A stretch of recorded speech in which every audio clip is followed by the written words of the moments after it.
Name is Mark Burrick, and I'm here with my co-host Brandon Joyner, and we have just wrapped up the weekend for AVP Huntington, the first tournament of the year in 2024. If you're listening to this in the future, when robots have taken over, and the Taylors have won yet again, and we are going to go through today a bunch of what we saw, what we noticed in the tournament.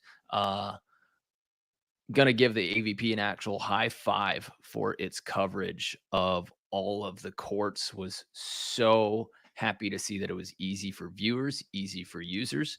And there are, parts of 5 or 6 teams that I've gotten to have a tiny little piece of conversation with about their play, about their practice, and what they're doing and what they're changing. And, went pretty deep with Logan and Hagen, where we finished ninth, and want to talk about some of our strategies, some of our tactics, and the goods and the bads from the men's side of the tournament.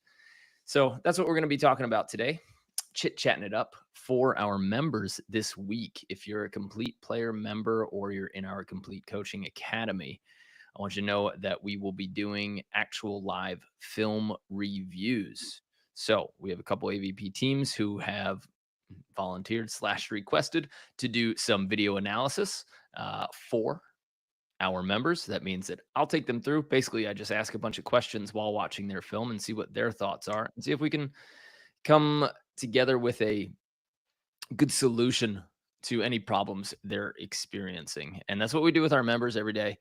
But that is what we're going to do with some pro players for our members who will be live in attendance. And those coach and player members from our program also get to ask the pros questions so that they can dive into their minds. So if you want to become a complete player member or join the Complete Coaching Academy, just click on the links around this video. You will see it. And we're running a one-time special, and it is for 2 of our programs. Now, if you've been around for us, if you've been with us for a while, you know that our programs are all wrapped in a membership. We have a lot of courses and training programs. One of them is our 60-day max vertical course. It's our workout for volleyball players. It's a 10-week program and includes mobility, plyometrics, strength training, and a performance nutrition checklist that'll help you start eating better for tournaments. We also have a program called Fix Your Arm Swing in 21 Days, which is an arm swing mechanics reprogramming and rehab program.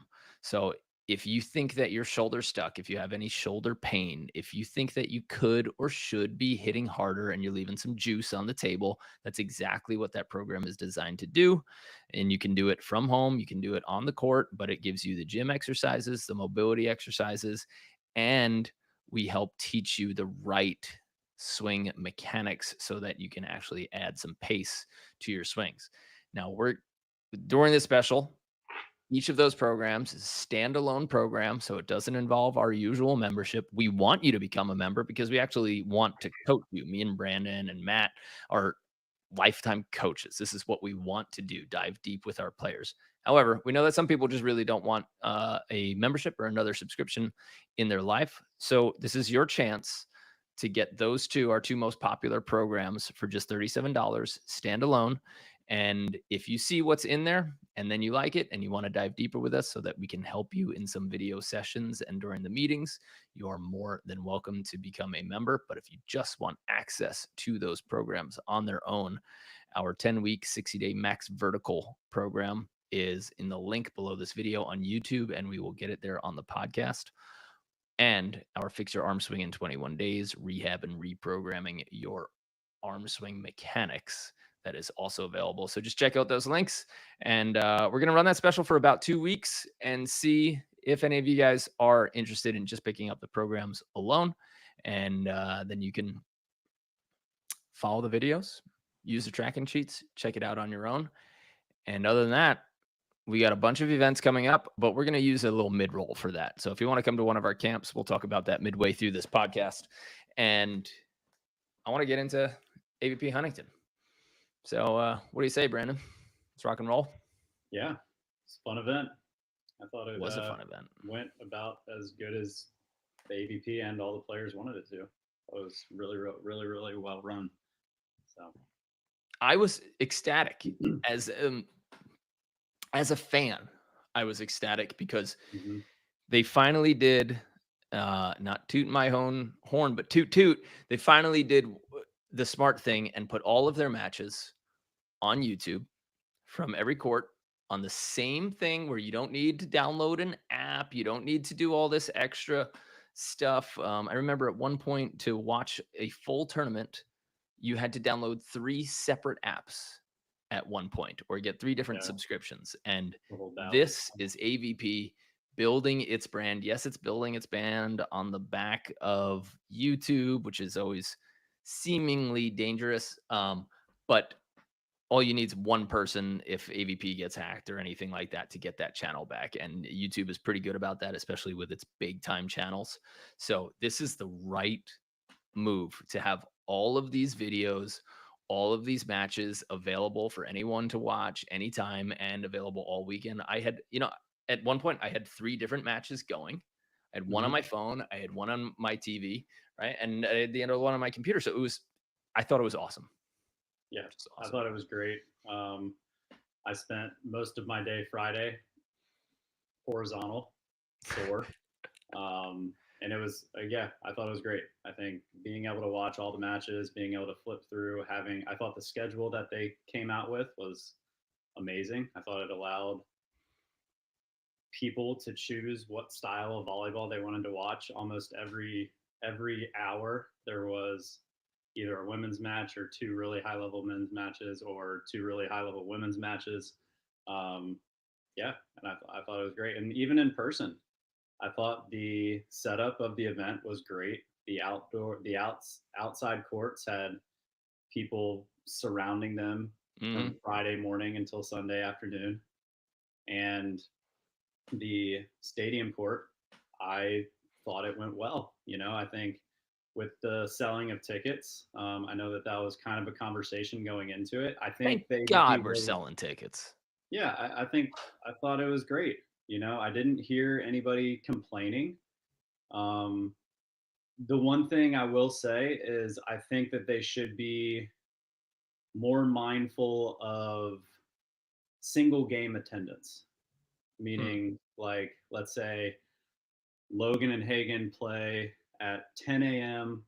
on 9 a.m. on Saturday morning, and the stands aren't full, but there's 20 people waiting outside to try to watch the game. Maybe you allow a single match seating type of arrangement early on in the day. I don't know how they would organize it or what, but getting people in those stands mainly for the shots and um, Oh, I see. allowing Okay. people to support. Um, and I think they kind of started doing that to an extent, but I think it's something that they'll probably think about and figure out if it's a problem, if it's something there in the future. I know Yeah. the tournaments coming up, Manhattan never really has a problem filling those stands, and Yeah. Chicago as well. I think those 2 events are probably the most attended, so I think it'll go well there too. It was a little like the one disappointing part was it didn't seem packed, you know? It didn't feel like a Hermosa or a Manhattan where people were just thick in the crowds. There were hmm some empty stands. The side courts were like 5 people deep where there'll be 10 or 11 people I deep in think in Hermosa, they Manhattan. got pretty big though. Saturday afternoon and Sunday. Okay. Um, I know because I was one of them. One of them. I was in One the of the thick of people. it. No, but yeah, I thought it was cool. Yeah. I think that they did a great job with it. And a great event. It was cool to see Sean Cook and Cody Caldwell. We're back. We worked together. They let me run a couple other practices during the preseason, so we got about 8 or 10 practices together where we were just touching on basics. Basically just me watching them pass, set, and hit. Mhm. uh, but they put it together, and Sean was physical, and Cody was passing so well. I mean, For the amount, like me, I was in Hagen and Logan's box, and we were trying to serve perimeters, and we did perimeter serving a lot, and we got a lot of people to take a knee for passes, to dive for passes, and I think 75% of Cody's passes, we had him on his knees or on the ground somehow. We were sharp with our serving, and they were still in system. And Sean's on 2 game getting out of trouble consistently was good to see, and it was intimidating to see him jumping and thundering off high hands, or when he had open space. He's got range even more this year than he did last year. So Mhm. it's fun to see him just taking off. Yeah, they looked super composed. They looked like they'd been there before, and I know Hmm. Cody had what, 3/3 last year. Really? Um, Wow. I think he had three. So, and he played like it. Um, And he's been on the big stage. He's played yeah. international. He's got some kind of NCAA awards where he was just an absolute moneymaker in college. Hmm. And he just kind of came out of nowhere in his like late 20s, and everybody goes, "Who is this guy?" Oh yeah, he's a Yeah. rock star. Yeah. Yeah. So that was cool, and they're just easy to root for. They're a fun team. They're kind. They love the fans. Mm. Their antics You are fun. hate Sean if you're Oh yeah. playing against him and you don't know what to expect, or even if you do know what to expect, his antics when it's going wrong for you are fun for him, great for the Hmm. fans, great for the sport, a kick in the nuts for for you if you're losing points. Yeah. 100%. And he's got the game to back it up. Yep. I think everyone saw that he almost murdered Kame Stalk on the court. Oh man. There's a couple funny posts going around today I of know. Now people. Kame's like now everybody's like He's never gonna posting. live It's that down. popular to post yourself getting six pack now. Yeah. I might, you know Yeah. what I might do? I might post that one time where I clocked Effie uh, Or in when practice. Bruno got you. Oh, that was, if you've ever felt a volleyball touch both of your ears at the same time because of one spike, Bruno must have hit it. Yeah. Yeah. Um, Yeah, no, Sean was thundering. They were playing well. Taylors were Bruce. unbothered for a Yeah. whole tournament. They looked they looked so calm. And Yeah.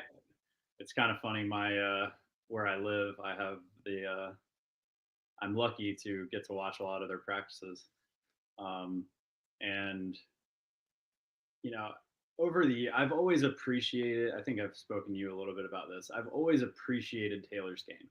Like Mhm. I am one of the people that says he's amazing, he's great, he does a good job. After watching, because probably for the last year I've been able to watch their practices, the consistency that they play at every single day, the accuracy of their shots, the work that they're putting in with Evie, Mm. I think it truly did show. They looked unrattled. They looked like they were confident. I mean, they were split blocking up until the finals. I think they split blocked a little bit in the finals as well. They I had mean, some there fun with were a there couple, were yeah. a couple teams missing, so I think that that's something to take into account. But I mean, they still just they cruised. Yeah, cruised. It's so much. It's interesting to see the difference in their arm swing mechanics, but the similarities where Taylor Sander, his chest really opens wide. Like you see that elbow kicking back, which is really nice, and then he just crushes. Whereas Taylor stays a little bit shorter, still perfect arm swing mechanics, still draws his elbow nice and low, but it just a little bit shorter. You don't see him wind up as much as you see Mm-hmm. Sander. But either way, pass set and defense is insane by Yeah. their part. The amount of digs that Taylor's getting, and then seeing him from at the dyno in Hawaii playing 1-on-2 volleyball was like, well, yeah, if you can do this, Right. If and you then you can add a do it with blocker who's won world nobody on the championships in court, front of you. exactly. Yeah. That was fun. Um, and then Yeah, I do want to talk about some of the things that I saw out of the teams that we know or that I've had touch points with. I saw a little bit of your stuff on Thursday, and I want to talk for those players who this is consistent for the players who are playing with somebody that they've never played together before, or they've got one practice, two practices. I remember playing a qualifier in Chicago, showing up day of, never met the guy, just heard he was tall Hmm. and, played a qualifier and did not enjoy it. Was mad at the person who gave me the recommendation, was upset at the guy for not listening to any calls. And now I know that listening to calls is bogus, but if you're getting dug off the court and blocked, you got to listen to something eventually. Hmm.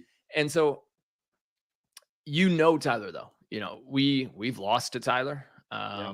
Might have had a couple of wins against him along the way, but what was your mindset going into it with a new player? From my eyes, and again, I didn't see every match.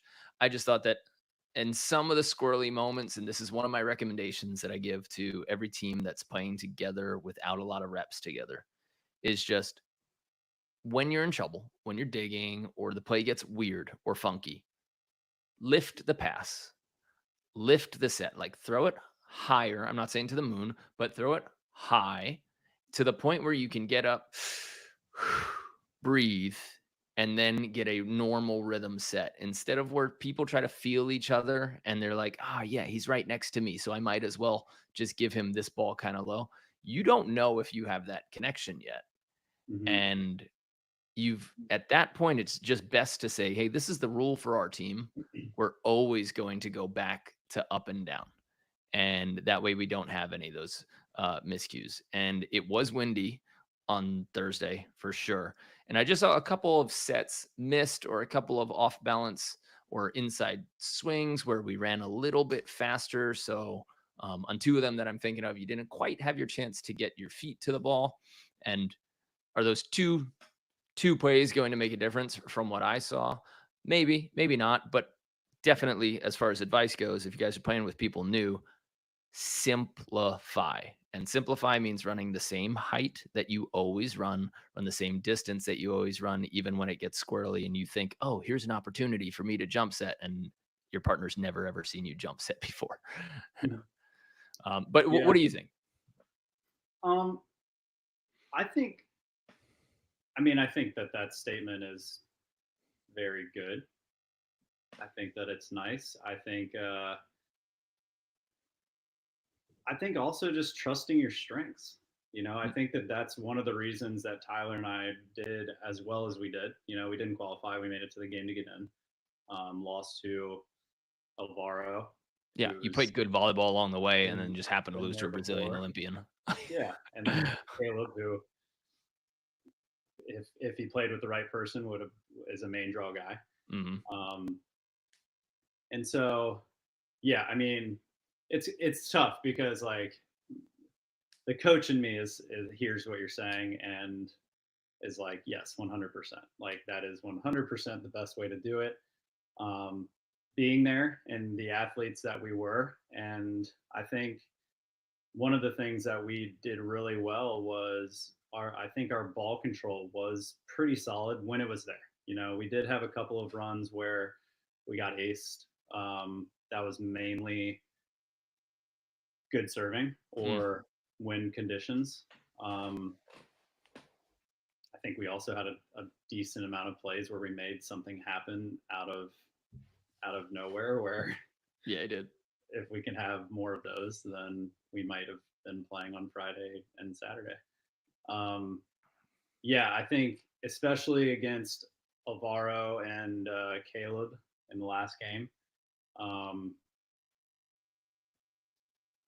the setting, dude. I think I had 6 or 7 sets get blown either 12 feet off the net Mm. or into hands, like into blocking hands. And I would say, like, for the day, my setting was I was very, very happy with it. It's been Yeah. something that I've been working on a lot in the off season. It was so windy that, like, I was still calling shots as Caleb had the ball in his hands because I would let go of the ball. I would look over to the other side of the net and I'd be like, high line. And then the next thing I know, Caleb's dunking the ball. Um, and so it was just like a little frustrating in that sense where it it felt like we played better than the scores looked.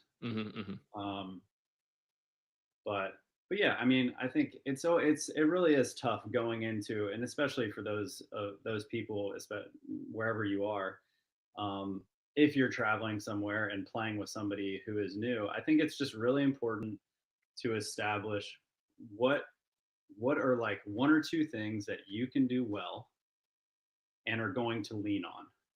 And once you establish that, then it's just your job to figure out how can you get into that situation as much as possible. I think for Tyler and I, we talked about those things, and then we had to make some adjustments as we were playing different people. Um, but yeah, I think it was just a little bit of everything. We played really well at times. We kind of screwed up at times, and that's why we're qualifying and not in the main draw. One thing now thinking back that I don't know if you would have wanted to change. If you're so, let's say that okay, everybody visualize with me here. You're playing left side, and the ocean is on your left. Okay, so I'm playing left. The ocean is on my left, and the wind is coming from the ocean. So that means Mhm.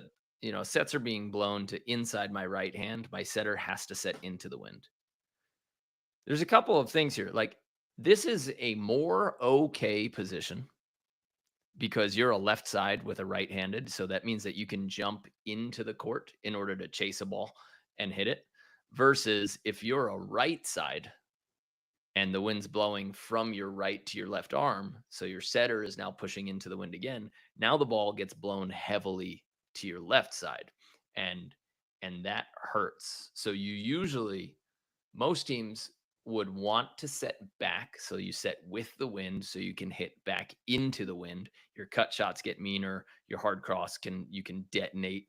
Your jumbo will like go 100 feet high and then immediately drop down fast. Mhm. And then the sets, they float in straight lines a little bit better unless it's gale force.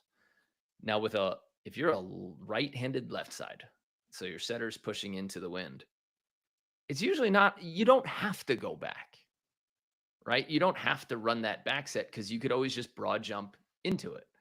And if you're comfortable on the left side and that's where all your choices are, you go there. But if your setter is hand setting into that wind, the ball has a better, bigger chance to float, to gust, just because of the way it knuckleballs. And I did see one of the sets that I think Tyler had to stand on. It almost looked like he tripped. He came in for an approach, and the ball either he That ball tripped or the blew. ball must It have blew gusted 10 feet so off the net. much. Hmm? I said that ball blew 10 feet off the net. Yeah. And it's like I Unreal. saw that and I was like, I wonder if that's prevented by a back set, even though we're super capable to broad jump to the left. Like, should that left side continue to go back? Because I've seen teams win and not go back with their left side, and I've seen teams win who are consistently running that back set inside wind. Um, but that was one thing that I I was like, think that was one of the occurrences after that set. Both of us, like, if you were watching that game live, yeah. if you were the ref, like the ref laughed at that play after it happened. Like it wasn't like it blew a foot or 2 feet. That ball legitimately was going to land a foot and a half from the net, Yeah. and it landed at like 12 feet.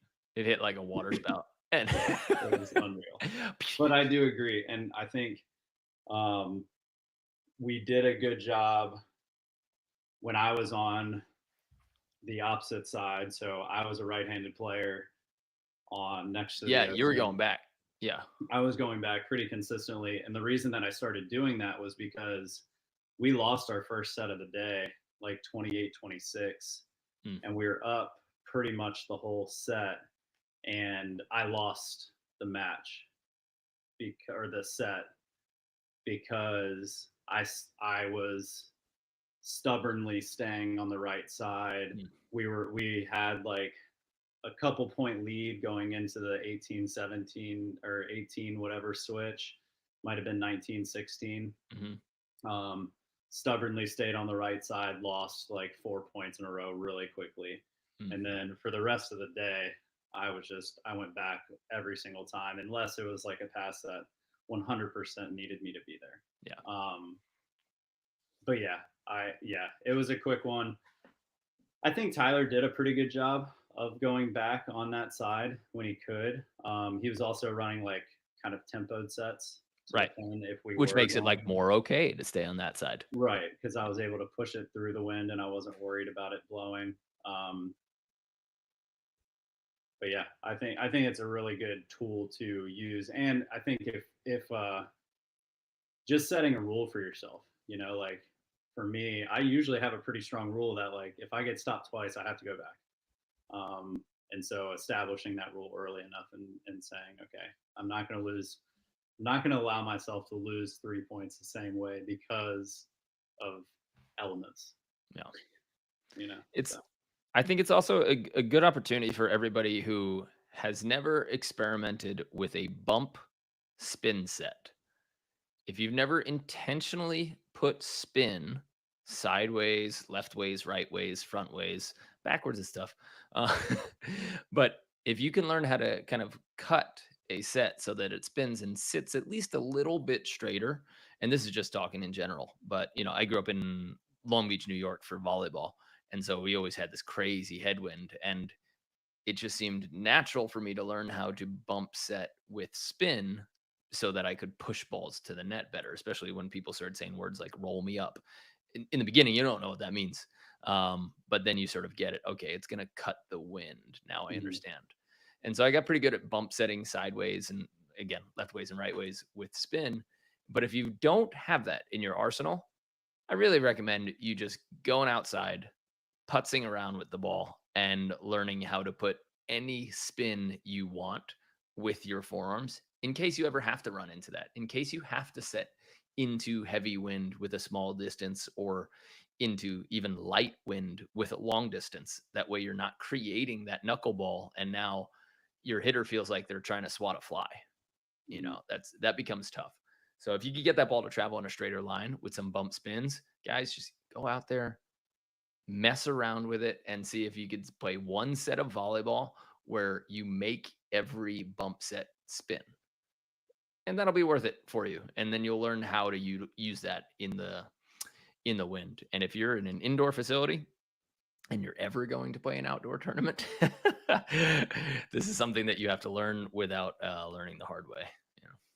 Yeah, there's a pretty cool. I can't remember who told me this, but a really cool drill for like coaches out there or people that are playing is to encourage people to start going behind and like creating this idea of wind Mm. is actually setting the net up at an angle. And so like your power side is like 2 inches high and the other side of the net is like 2 inches low.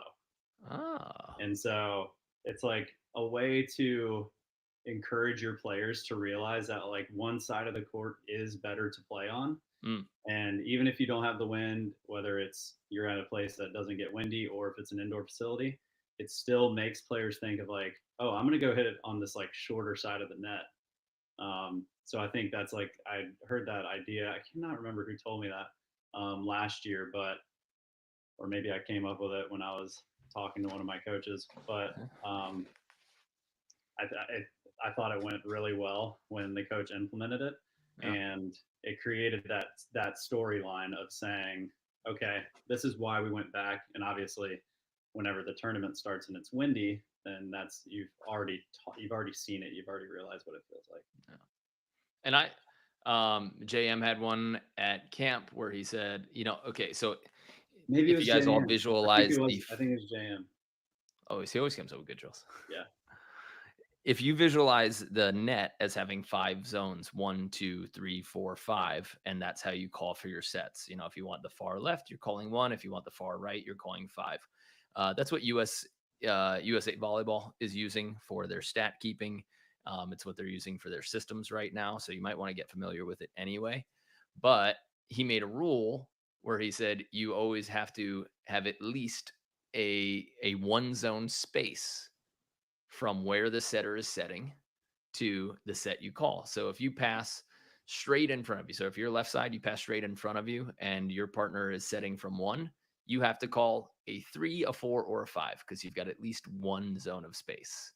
If you pass to the 4, then you can't call the 5. You can call a 2 or a 1. And just the knowledge of this is what space looks like. This is what having to move to a different spot looks like.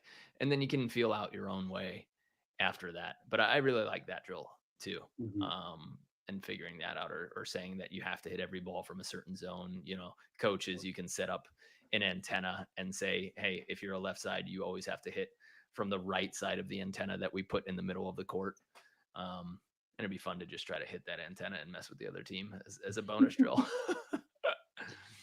Yeah, I like that idea too. Okay, so next, I wanted to talk about Jake. So Jake Urrutia took a 9th. He ended up playing with David Lee, and I thought he played really well. Not everybody gets to play like this, but Jake's one of those guys that can dig balls with his hands Hmm. really well. And so he has the ability to step up into the pocket and very good reaction time. And so he leaves his hands out in front of him and then just is able to scoop balls with his hands. Now, if you're not comfortable with your hands, you better get your butt back way behind half court. But Jake is able to step at half court a lot and get really close to some hitters and scoop balls with his hands, which is really nice. But he had Dave Lee, who setting has been a question mark for Dave Lee. And in order to play with a setter who struggles, you have a couple of choices. You could either run a really small set, right? In which case you have to make some pretty fast decisions. And you can get trapped by blockers because it's so predictable for your lineup. They see exactly where you're going, they can time you exactly, and you can do that. Or you can wait back if you want to run a regular tempo. And so we told Jake, I was like, hey, the most important thing for you to be successful here is just absolutely waiting, walking on every ball. He's got that big forward lean for an approach. And so he doesn't get early much, to be honest, even though he's got a heavy forward lean. But I said, it's going to be triple important for you to just walk for your first 2 steps. The only thing that needs literally walk. I mean, if everybody can imagine just walking high and then off of their left foot, then just stomping your last 2 feet in the ground from a walk to a stomp. It's a nice approach to have. And he was waiting back so well. He got so many good looks, played great offense. And yeah, his defense, he just looked calm back there. Hmm. So nice job, Jake. And he is going to be coaching our New York camp, maybe our Virginia camp, which is a nice time for us to break to give a couple of announcements for our upcoming camps.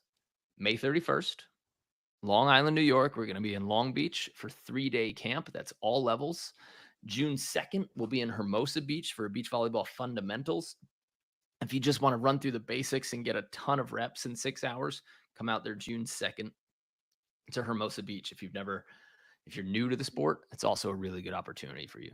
June 14th to 16th in San Diego with me and Travis Mayweather is sold out. However, June 14th to 16th in Virginia Beach, Brandon's hometown, that's where you'll meet fellow AVP player Jake Urrutia and a couple other coaches who are yet to be named. But that's already got 32 people out in Virginia Beach. So that's going to be another big camp. We keep breaking we just records. opened up a couple more spots for that, so that's exciting. That is just lock down one more court. What's that? So we just locked down one more court for Virginia. So Oh, great. just opened it up to a few more people. So if you're interested in the Virginia one, get signed up fast. Awesome. You could go to betterbeach.com/camps to check that out. And Vancouver, Canada, June 28th to 30th. We're going up to Canada. June 28th to 30th. So that same weekend in Hermosa Beach, we have a 3-day camp for women's B and A players. So if you know any women's B or A players, let them know that June 28th we're running in Hermosa. And July 19th to 21st, we are in Hermosa Beach for B and A level men and all levels in Chattanooga, Tennessee. Going back to the place where me and Janelle got married, and actually going to spend a little bit of extra time there. And then signups are open for Bend, Oregon, July 26th to 28th. Bend, Oregon, all levels. Signups are open. So just head on to betteratbeach.com/camps and start clearing your fall and winter schedules because we are signing the contracts for our hotels. Should we release the dates? Sure. All right. I think they're Save locked in. the date for Halloween week. Guys, the week of Halloween, that is the last week in October. We will be in Florida at PCI.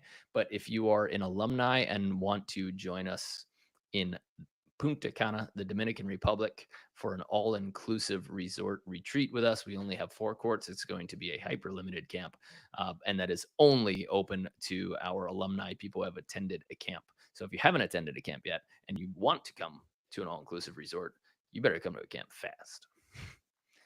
We got And the Miami camp. We're gonna release some more information on that too at the end of September. But that one is going to be one of our coolest events, partnering with a pretty cool little organization where there will be a lot of really good volleyball players around. So that's my hint. But that'll be fun. Yeah, lots of Florida and Caribbean dates, which is great.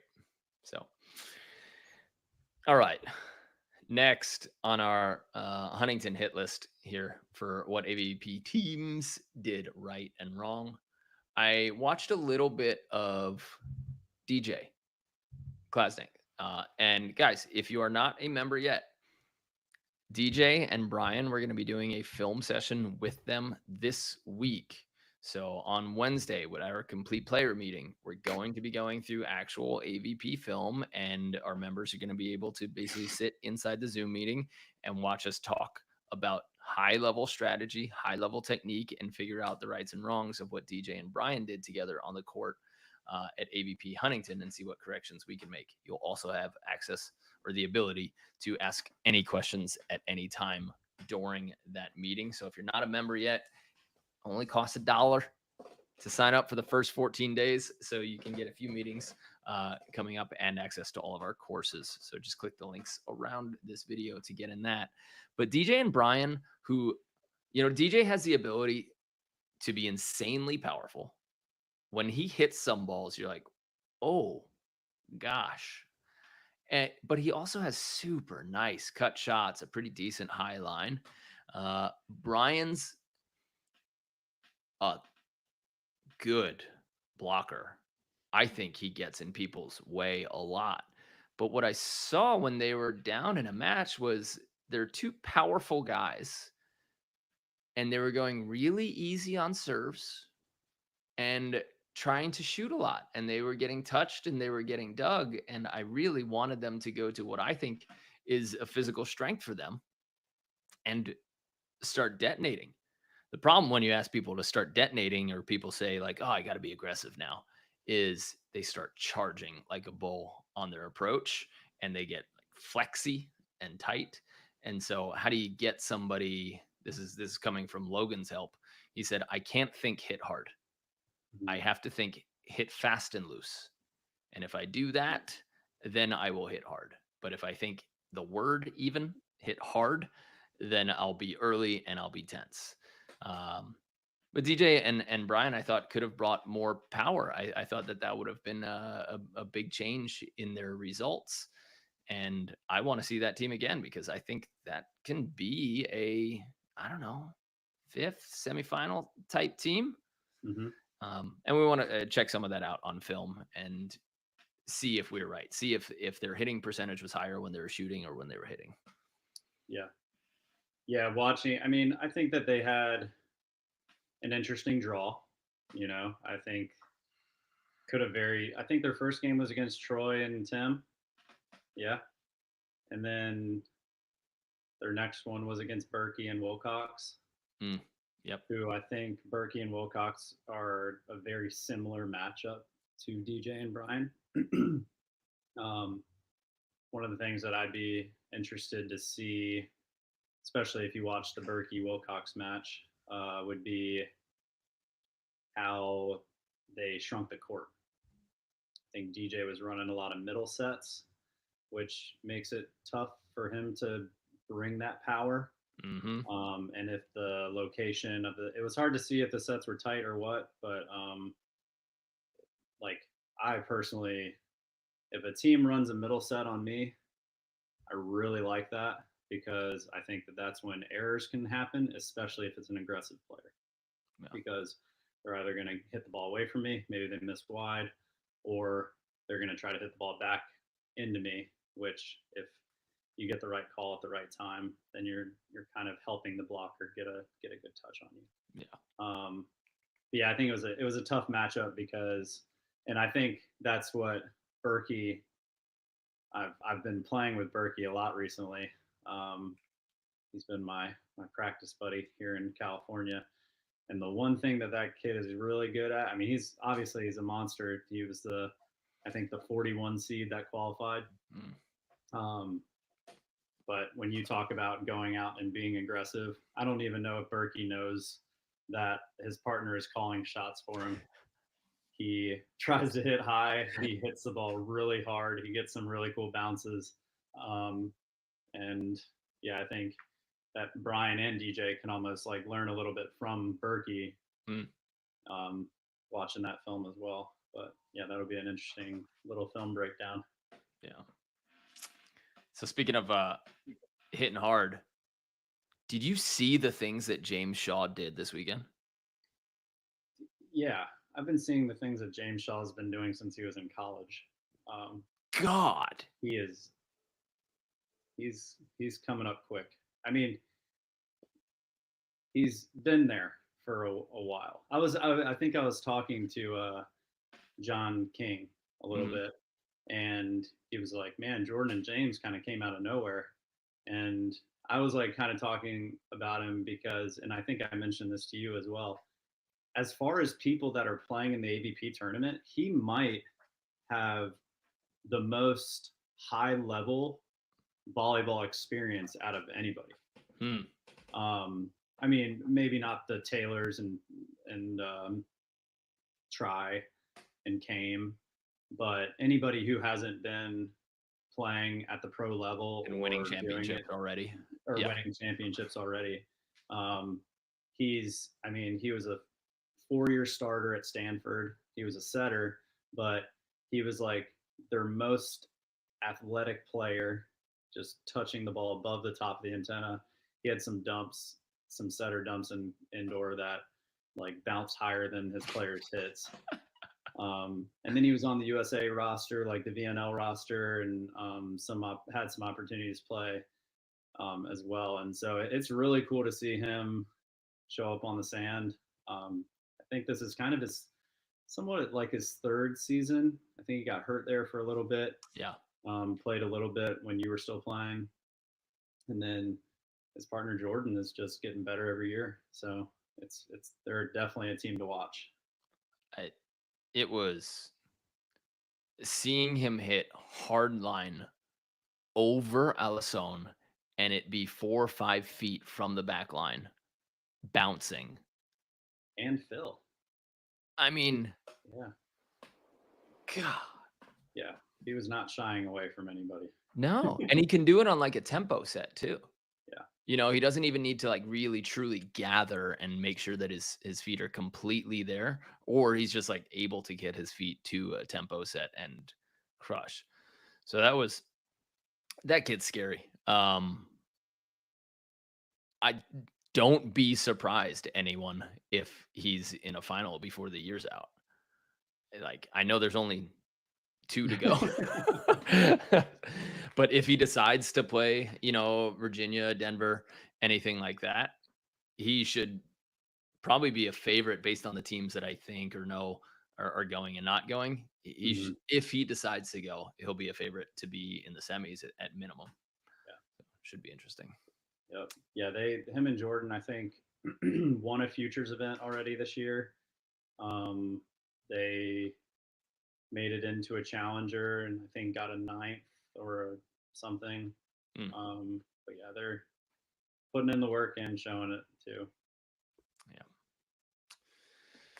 Well, that's our rundown, and since we Yeah. didn't watch any of the women's, No, I watched, dude. The one thing that I'll I say, didn't get to watch any. I had yeah, the men's and I had the players in, and then I had to drive home, and then right.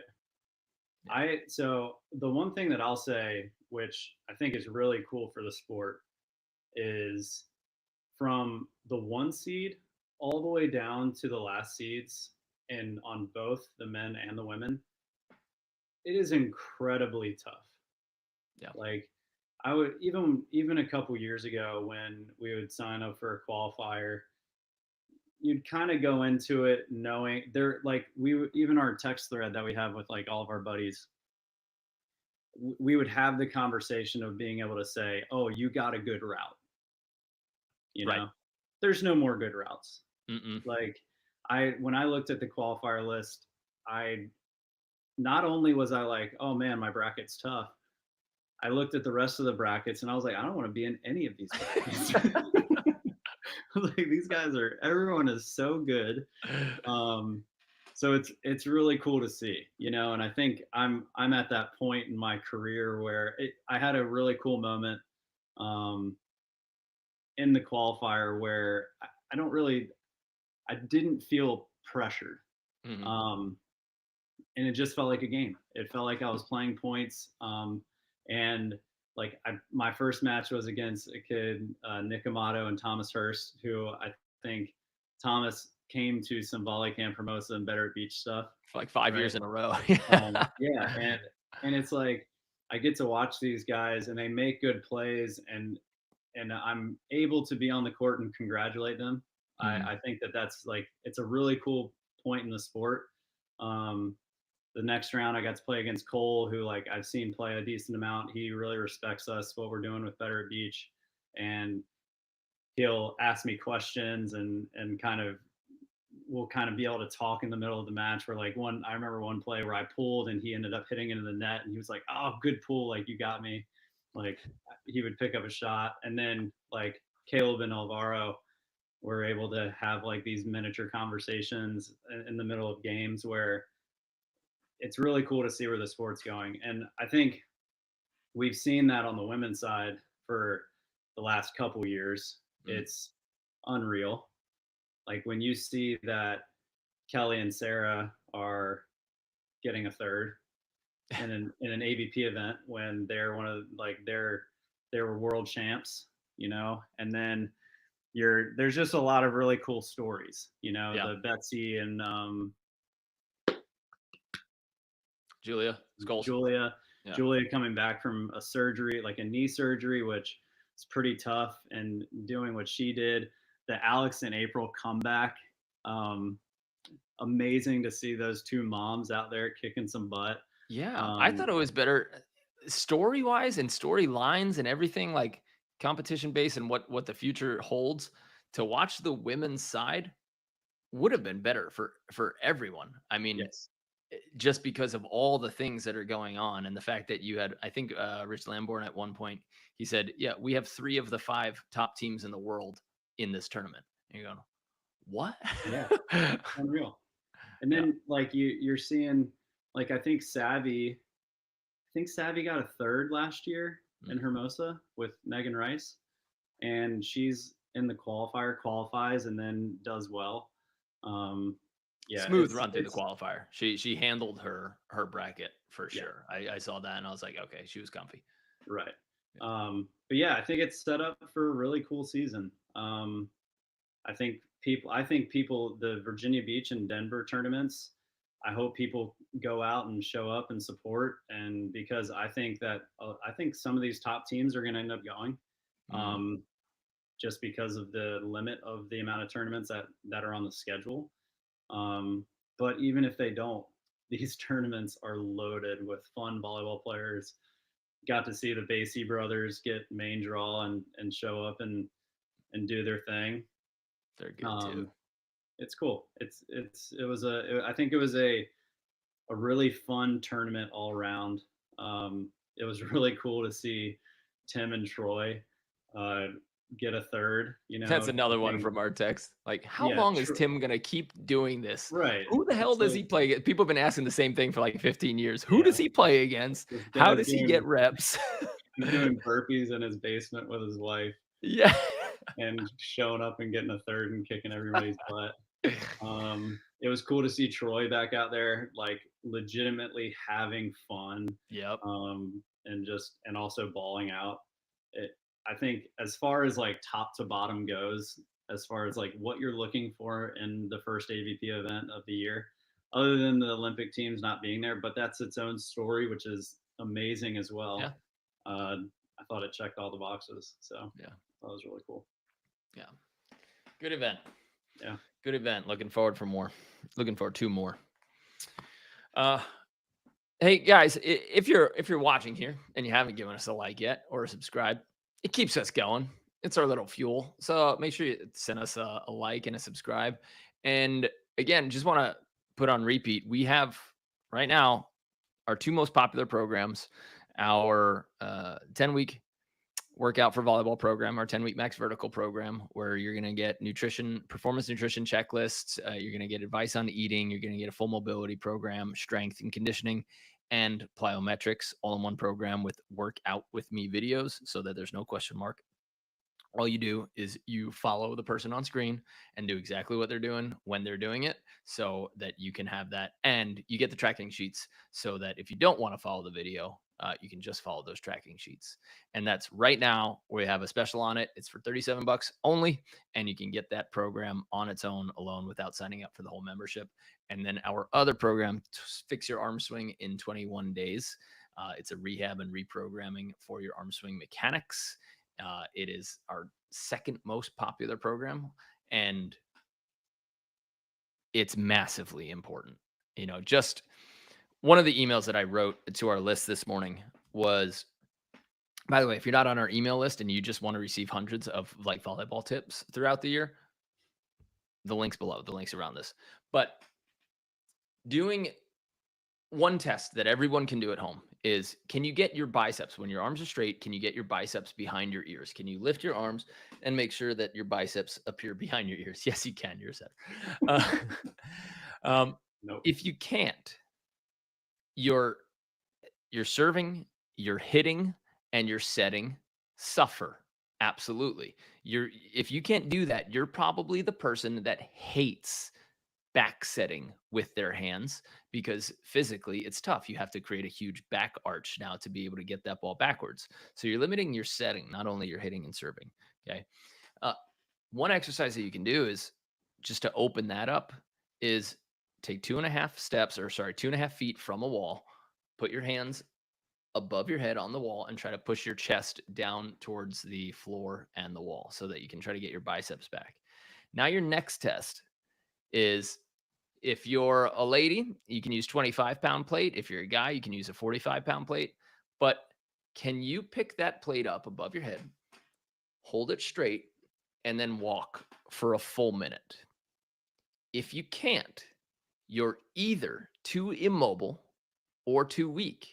And you won't be able to do that because having to actually hold it up instead of balance it will cause pressure. And that'll be a sign of immobility. Okay. If you are plenty mobile, but you just can't hang it out there, then you've got weaknesses and you need to shore that up so that you can last in this sport.